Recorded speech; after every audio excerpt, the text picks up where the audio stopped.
Welcome back to Wise Guys BBQ. I'm your host, Vin. And as always, I'm here with my left-hand man, Charlie Baldwin, the Sultan of Smoke himself. Hey, Charlie, what's going on? I am doing great. Can't wait to get started tonight. I'm forgetting names. I guess I've officially smoked too much meat.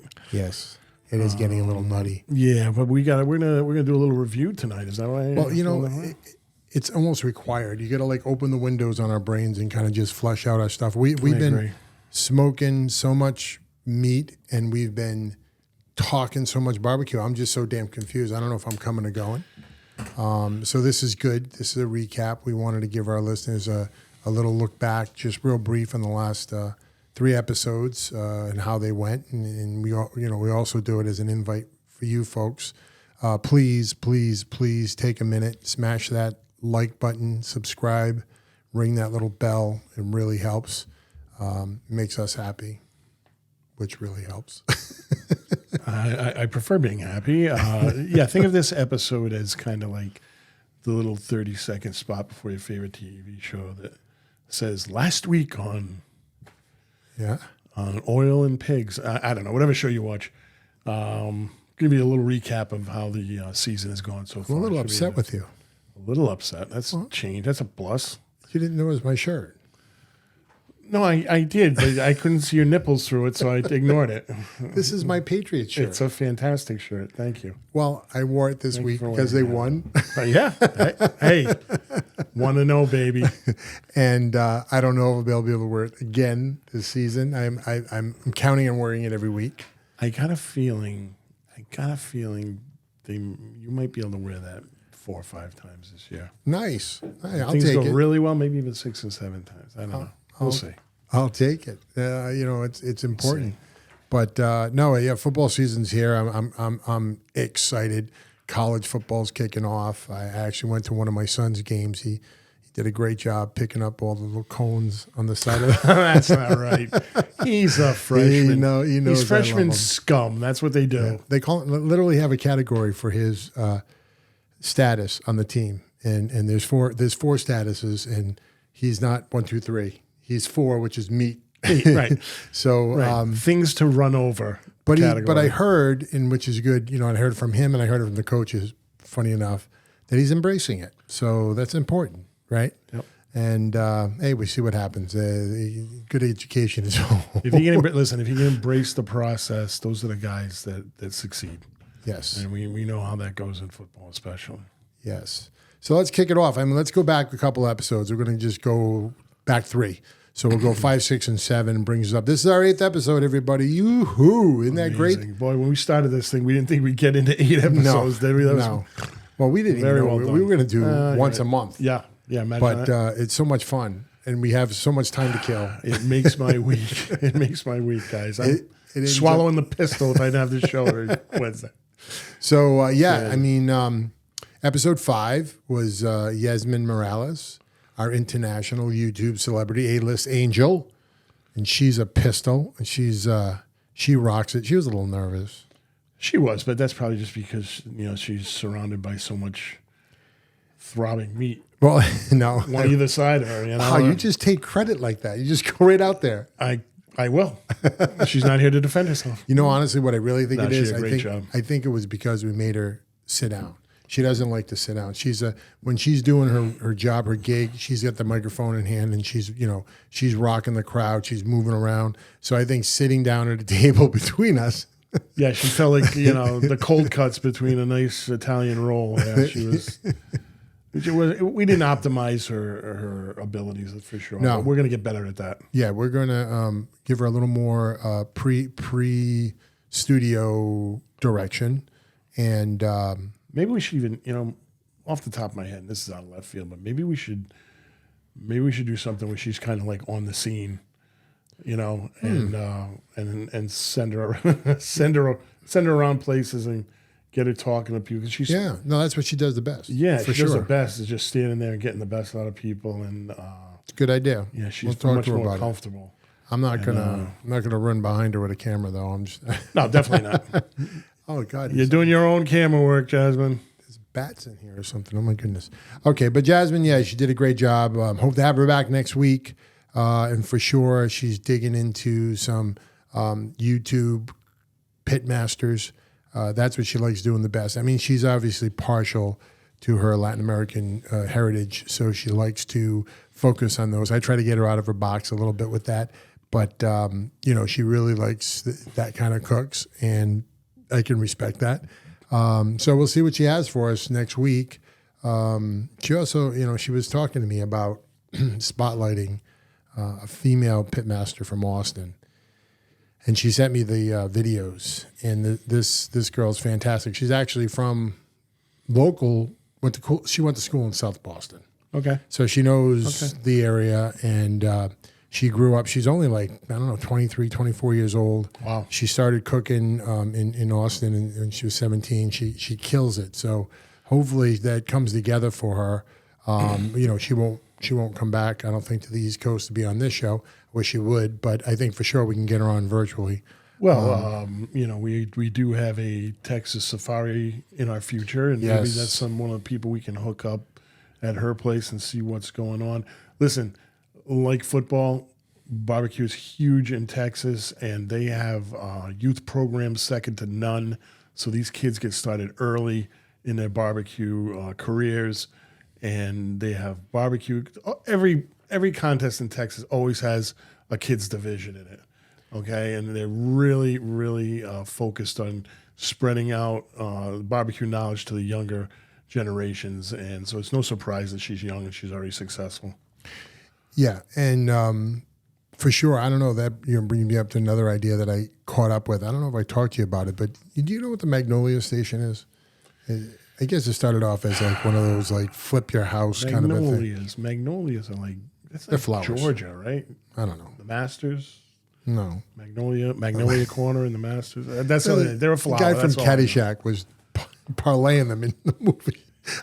Yeah. Anyways, the Magnolia Station has a show. He's going to use about a 6 iron from 325 feet. In the first season, I think there are about 6 episodes in. It's called Barbecue High. So it's pretty cool. I did see that. You're absolutely right. It's about students in Texas that compete. Yep. They actually are making it an extracurricular activity for school. So gaming is now in sports. You go and you have a team coach. They go into competitions. They have to cook without their coaches. So these kids are dragging butt at 3 a.m. in the morning to get their pits going and cooking away and pretty amazing stuff. And they kind of spotlight the seniors, of course. So you see where they're going to college, and there's some scholarship money they can win throughout the process. It's a pretty interesting show. So check that out if you guys got Magnolia. Magnolia. The high schools down there literally have barbecue teams in the high school, So they have the big pep rally for the barbecue team. No, I'm just kidding. I don't know. I'm sure but they do. This is exactly right. They do have barbecue teams. So high school. They hold it at the stadiums for the high schools, which are enormous, right? They're all full bowls. Yeah, all the lights are on in the bowl.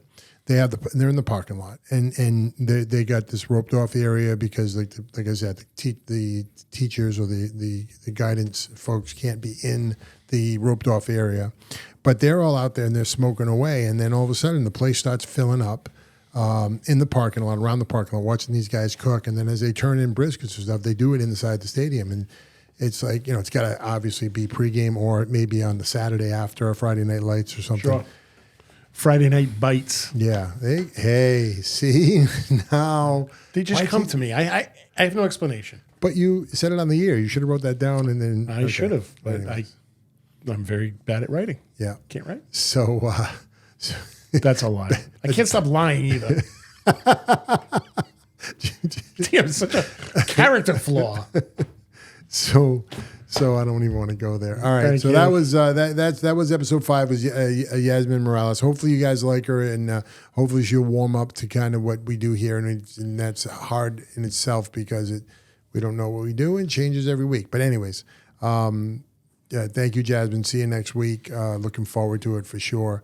I hope Ilana gets back to you, before midweek, so we can kind of set up the appointment. But we'll figure it out. We're going to make it better for you. We're going to make it work for you because you're a star, and we're lucky to have you. So Yeah. We will work things out for you, make you comfortable and successful. Anyway, so then we went to the next guy we had was Rich Yang, the BBQ Ninja. Yeah, how fantastic was that? What a great guy from Warwick, Rhode Island. Yeah. Yeah. He was he's mastermind of the BBQ Ninja barbecue team, and he enters competitions, and his wife is his partner, and they do a fantastic job with their cook, and they brought us some amazing food when he was on the show. That oxtail, I still can't get over it. That oxtail was fantastic. Oh, it was unreal. Amazing. Yeah. And nice guy too, just all around nice guy. He's out there. I think he's going to be at the Millers Crossing this weekend, if I'm not wrong. Oh, yes, he is. Yep. He will be repping at Millers Crossing. Yep. So, which is good because I'm looking for more of that barbecue. Hey, Rich, we're coming after you, man. And I might be in disguise because someone said that they were going to dance with me and then punch me in the nose. And I don't know who this person is, so I got to kind of be. A lot of suspects. We'll probably never get to the bottom of it. And I'm going to be doing my first judging at Millers Crossing, so we're going to get. Ooh, we're going are to you get excited about that? I'm a little nervous, frankly. I'm not scared, but I'm a little nervous. Yeah. But you know what? I'm just going to go in there and I'm going to judge it how I like it. I know what they look for, and they've given me some in Northeast Barbecue Society. I took their training class, and they did a great job teaching what to look for and pay attention to the rules and restrictions that they put on these cooks. So looking forward to do it. I'm a little nervous. I got some butterflies, but I think it's going to be an excellent experience, and we will give you a full report on that. Oh, awesome! I'm looking forward to that. And I'm attending. I'm going to be coming hot off the road. Hopefully, I make the 922. I'm looking to get a list of competitive cooks there because I want to. The best part of my day is going around seeing all those folks, catching up. What's new? What's happening? And so I'll be there early, and I'll have my camera there, and we'll get a lot of that good stuff done. And then I'm looking forward to all the festivities there because that's the best thing. I mean, we're going to talk a little bit about the Marshfield Community Rib Cook-Off in a little bit. That was amazing, and I'm assuming that this is going to be just as great. And, with people like Rich Yang there, how can you go wrong, right? His stuff's good stuff. And Captain Nate, we're coming, buddy. We told you we'd be there, and we're going to be there. Yeah. So that brings us up to last week's episode, which is Tommy's Meats. And I don't know about our viewers at home if you caught the show, but I found it terrific. There were just so many things I learned there. Tommy is an accomplished butcher, 40-something years. He's got his shit tied down with that stuff, and for sure he taught me a lot. I mean, I think I know a good amount on what I do with my meat prior to the cooking experience, but for sure prior to that, I'm lost. Right? If it wasn't for my wife doing the butchering on the meats prior to hitting the smoker, I wouldn't. I would be lost. Number one. Now you got Tommy, which is taking the next level, right? Because he's going to those subprimal cuts, and he's picking out some, delectable pieces of meat from that, and then butchering it to the liking of himself. And then he, of course, is a barbecue cook. So he had a lot to say, and it was kind of funny. I talked to him after the show, and he was a little bummed out, and I was like, what's the matter? And he's like, oh, I wanted that to go so much better. And I'm like, are you kidding me? I think you killed it, and yeah, he was happy with the final result, but still he wanted it. It was so much more to him, and I know he likes this. I know he likes bantering. I know he likes hanging out, drinking some wine, which I can't wait to get to that wine. Yeah, I'm staring at holes in it right now. Yeah, listen, Tommy provided some excellent, if you're starting out smoking, if you're a little intimidated, you don't know what to buy, listen to that episode because Tommy runs it down on the different kinds of meats you can use and how to save some money because some of this stuff's getting really expensive these days. And Tommy runs it down about how you can save money with some really great cuts and how to get they're so flavorful, and you just have to prepare them right. And watch that episode and you'll get a lot of knowledge. Bring a notebook. He's the professor of meat. Yeah, absolutely. Actually, we're going to be having some fun stuff on the channel on the shorts. You're going to be doing some Tommy's Butcher Corner. That's a tough one. Yeah. Tommy's Butcher Corner. Because I'm thinking that's not it. Tommy's Corner Butcher? No, it's Butcher. Anyway, Butcher's The Corner of Butcher Tommy. with Tommy. It's something We'll like figure that. it out. But it's fun, right? So he has a different tip going on. It could be equipment. It could be a meat cut. It could be a meat cooking process. But they're nice, quick 1-minute videos. So look forward to those. And I think that will kind of spread the word a little bit of what he's doing. And of course, he'll be back on the show. We're going to have him here, at least once a month. If he's so damn busy. That's what it is. It's not us. These people have lives. Yeah, we don't. So, please check that out. That was a fun time. So, all right, listen. I think I gotta have some wine. Thank you, sir. Long glass, sir. All right, folks, here we go. Wine. Charlie, if you first. Cheers. Ka-chink. Salute. Yeah, salute. Cheers. Now you got to tell me what you think, because you're going to be amazed at this. I surprised you a little bit. This is not something from my collection, which I keep my I keep my selection in a shoebox. But so this is a homemade wine made right in, where is it? Is it Weymouth, Massachusetts. This is made by Paul Cavallo. Paul Cavallo is a retired pipe fitter.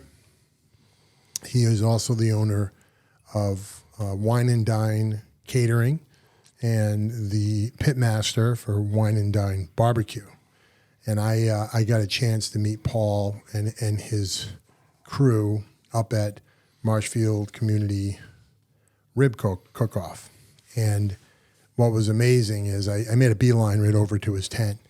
And I had to, because on his front banner it said Marshfield Mafia. So I'm like, okay, wow. I'm home. Wow, didn't you fit right in? Mary, I'm home. So I went over, I met Paul, he came right out, he was a great guy. He had a huge crew. It seriously looked like a mafia, dressed all in black. They had to be about 8 guys there. And of course, and I'm actually going to do it this week, I'm going to put pictures up of the festival right here. Yep, yeah. Right there. And so it was kind of fun. And what was great was I ended up calling Paul up on the phone. And I said, listen, do me a favor. Like, that wine was delicious. Tell me about it. You got to give me some background story on this. I really want to put it on the show. So he gave me this fantastic story, right? So Paul's grandfather, Vincenzo Cavallo, thank you very much. Well, now I know why you like him. Yeah, see, it gets better and better. In 1910, came to America with the clothes on his back and a small Concord grape vine in a pot. So they took that to Weymouth, where that grapevine still exists, and they grew it. Now, his grandfather did make wine from that grape. Don't tell me this guy grew his own little vineyard out of that one. He did. Twig that he brought over. So they don't mass produce wines over there. As good as this is, it's not like they make 1 barrel a year, and I believe that 1 barrel gives them like 58 gallons. So what could that be? 5 bottles to a gallon kind of a thing. So that's all he nets out of his efforts that he still does with his cousins. But basically, they're using a different grape now. They're using a San Giuseppe. San Giuseppe. No, I can't talk today. What is the problem with me? I just can't say Worcestershire. San Giuseppe. I want to say. I'm going to look it up now. I'm going to find it and look it up. And you see it on there? It's not on there. Do I give you that copy? It's not on there. Hang on. So what you find interesting in the story is that the grandfather, when he went away from the vineyard, the grape that he brought, and they started changing grapes. Dad and the uncles made the wine until Paul and his cousins took it over. But to this day, they still have that vine that the grandfather took is still in the property in Weymouth. That's great. And they it's a big trestle. It sits on the top of a big trestle. So whenever they have their barbecue get-together events for the family, they all go out there and sit around the grapevine and drink their wine. And I'll give you a little story. That's exactly how Newman's Own got started. Everybody knows Newman's Own, the salad dressings, and now they've branched out into everything, lemonade and popcorn, all kinds of crazy stuff. But the actor Paul Newman used to make he used to live right over in Connecticut. Mm-hmm. Used to make his salad dressing every holiday and make a big batch of it and bottle it and put his own label on it and just hand it out to friends for the holidays. And just like barbecue, his friends are like, wow, that is great salad dressing. And so he just started bottling it, and he got a contract with a distributor.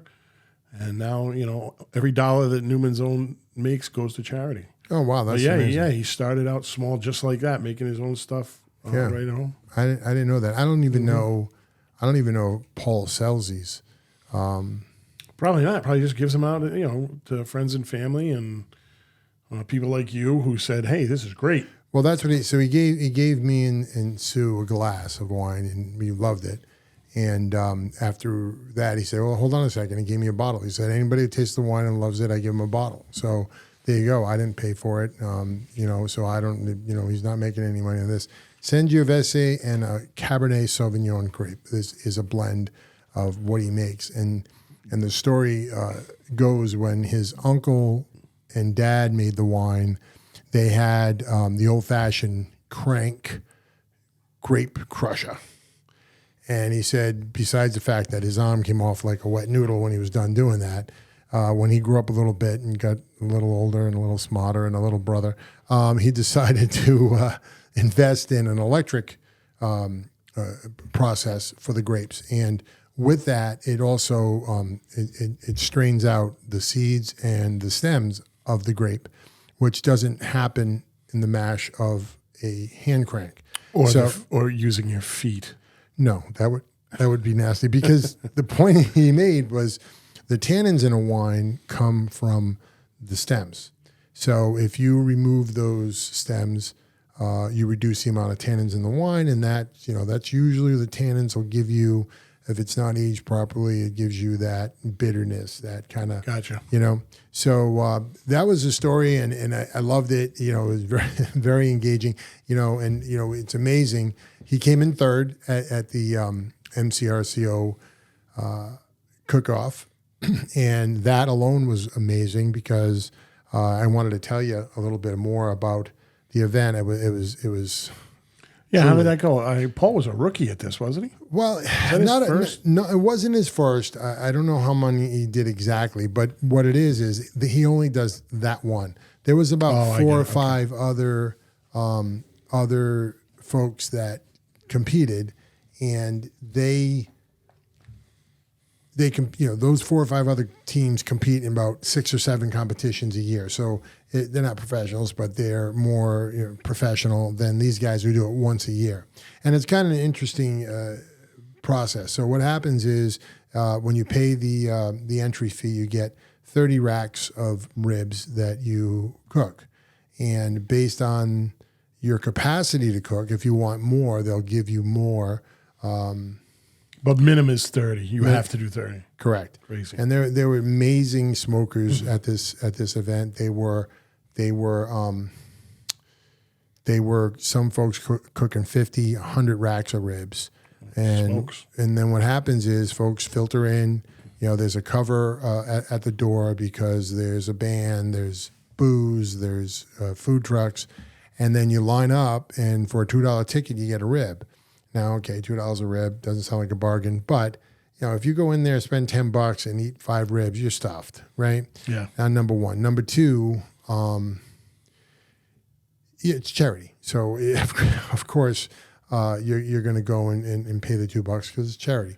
So you said it's not a It's a people's choice event, though, correct? Right. As far as the judging goes? Correct. It's not a sanctioned event by any of the barbecue associations, and it's not judged by any kind of judging folks. So you go in, you basically taste a rib when you pay for it, and then if you like, you take a ballot from the table, and you fill in your ticket number, and you drop it in another bucket. Okay. So based on those, they count them up, and then I'm pretty sure the three winners, I think they were all of these. There might have been one steady competitor there, not looking it up right now.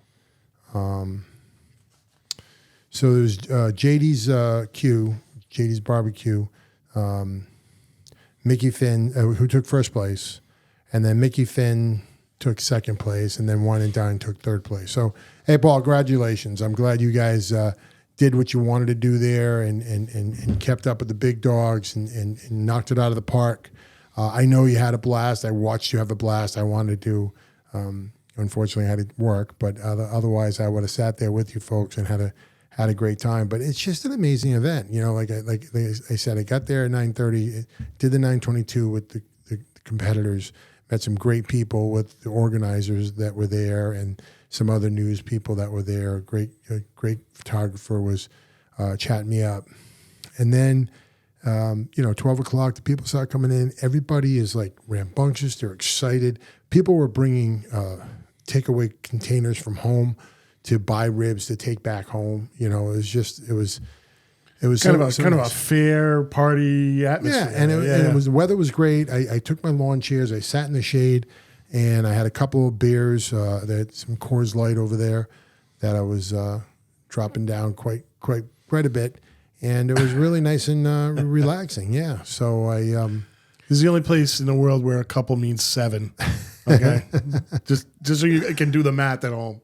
Yeah. Well, I just want to say this is a perfect example of what I call a creeping red. You know, what does that mean? It tastes better every sip you have.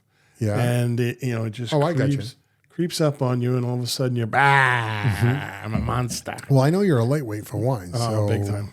Yeah. So I don't have, I'm going to be doing an article on RIBBQnews.com, and hopefully you guys will tune into it and see it. I don't have any internet right now, so I don't get all my information. I don't know why. But, I mean, it was just, I'll have more of the information of how many people attended, how much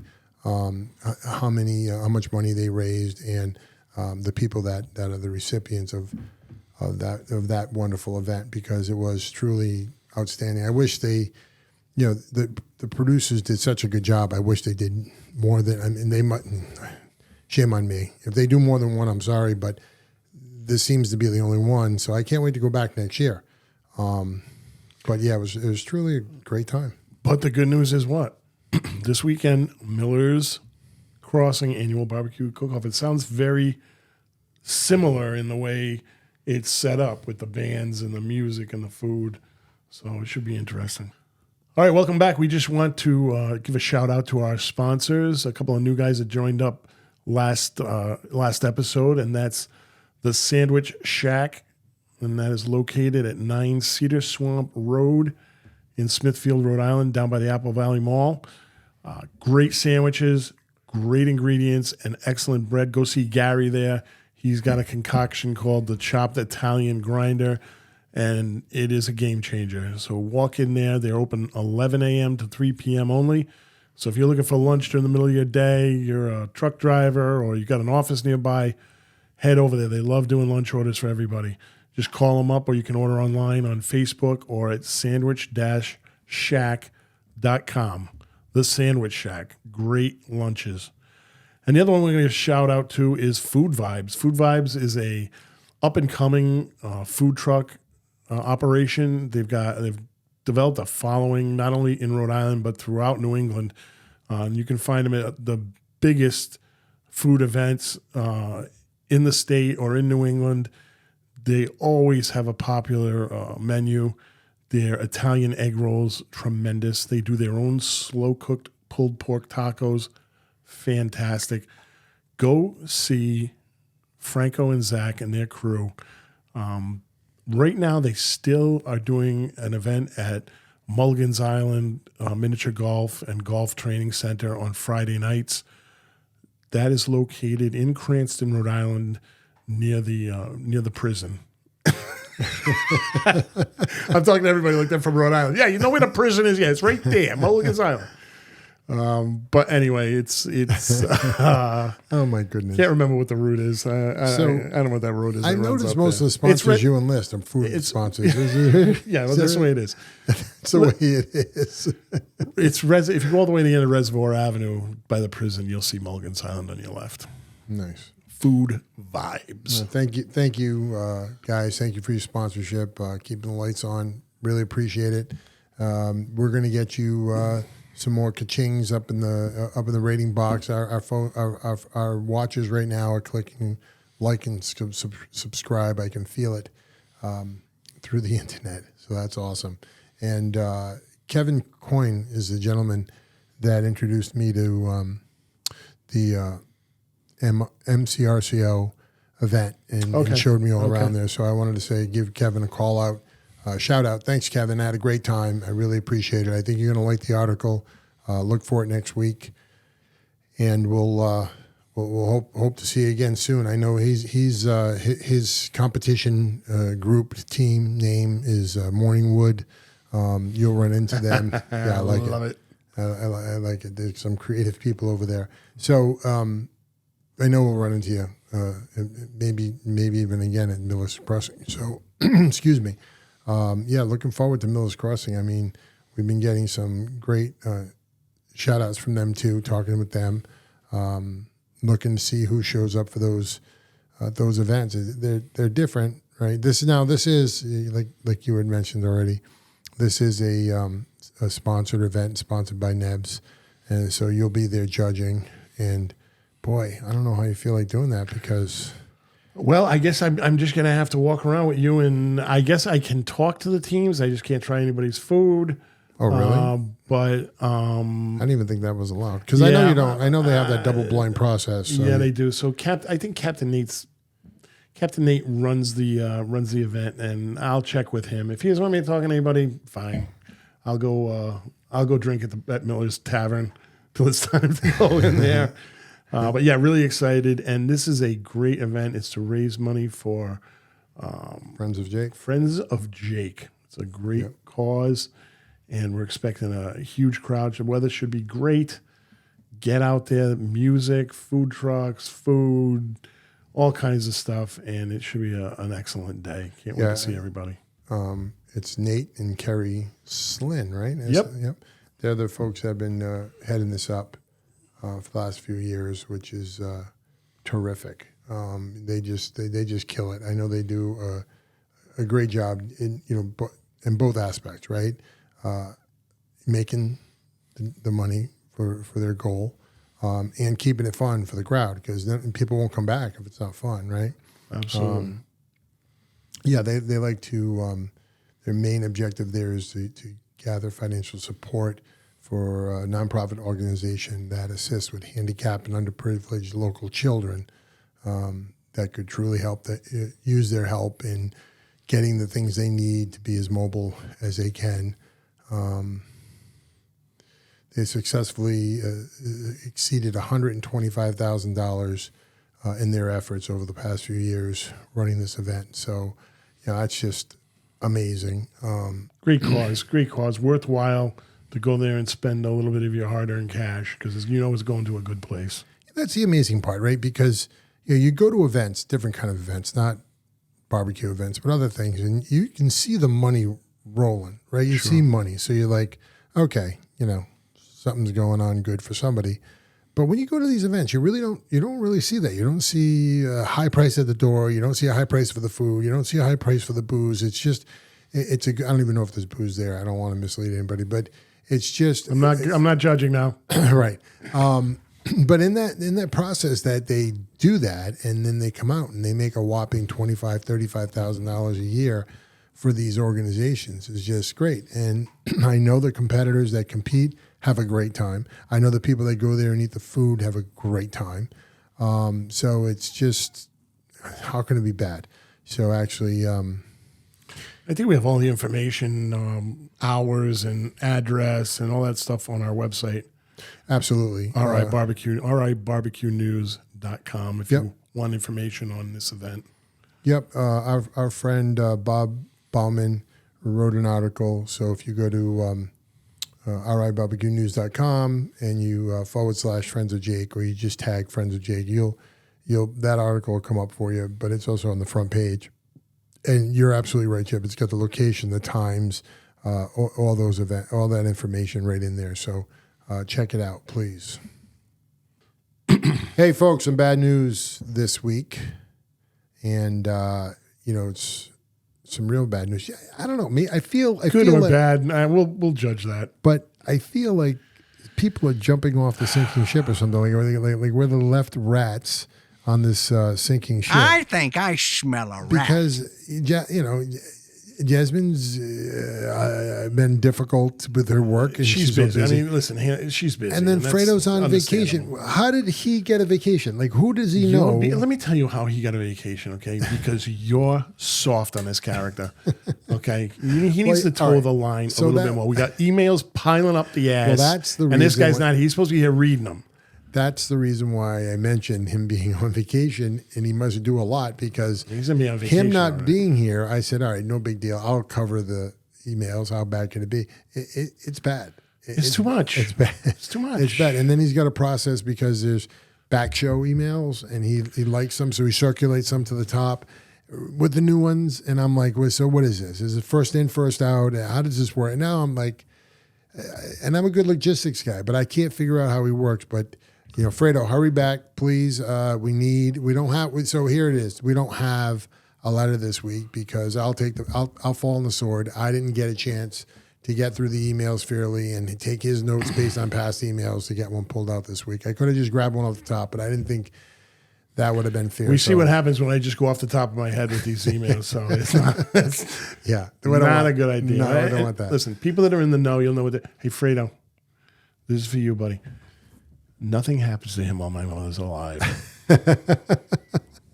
All right, so now that you got that off your chest, do we even know where he went on vacation? Because that was the other thing. Like, he has a cell phone. He's not answering. Last it. picture I got was the French Riviera. How he affords this stuff, I don't know. But he's I not don't know what answering- you're paying this guy. But he's not answering his emails.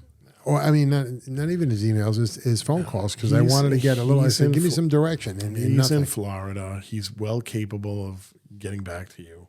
Oh, you know what? You're right, because the football season kicked off. Yeah. So he's So he's in the setting up. States. He's setting up the shy. He's setting up the book. Yeah. Yeah, probably. All right. Anyways, Love you, Fredo.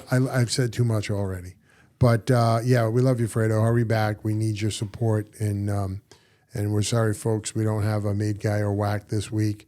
We'll definitely have one for you next week. Next time we're coming back with a vengeance. Yes. And speaking of next week, we wanted to highlight again Yesmin Morales, our A-list angel. She will have what I'm hoping is a real surprising guest. She doesn't even know how surprising it's going to be. How surprising she will be.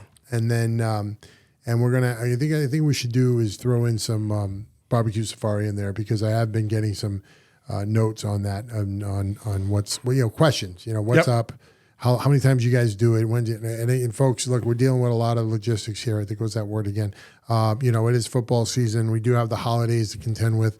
We were thinking about doing something in December before we went to Texas next April, but now we're finding out there's a really good opportunity to be in Texas second week of January. So maybe we pull that together instead of, or as well as April, because you could go to. You said it. We can go to Texas every month. I can't go in April anymore. You can't. Yeah, I already screwed that up. Oh, wow. We'll talk in private. You can kick me in the teeth. All right. Anyways, yeah, we'll get some barbecue safari information back to you when we meet with Yasmin next week. So, thank you very much for being here again. Please, again, like, subscribe, hit that little button. It takes you 2 seconds. It doesn't cost you anything, not that I know of. And we had a great time. So thanks for being here. See you next week.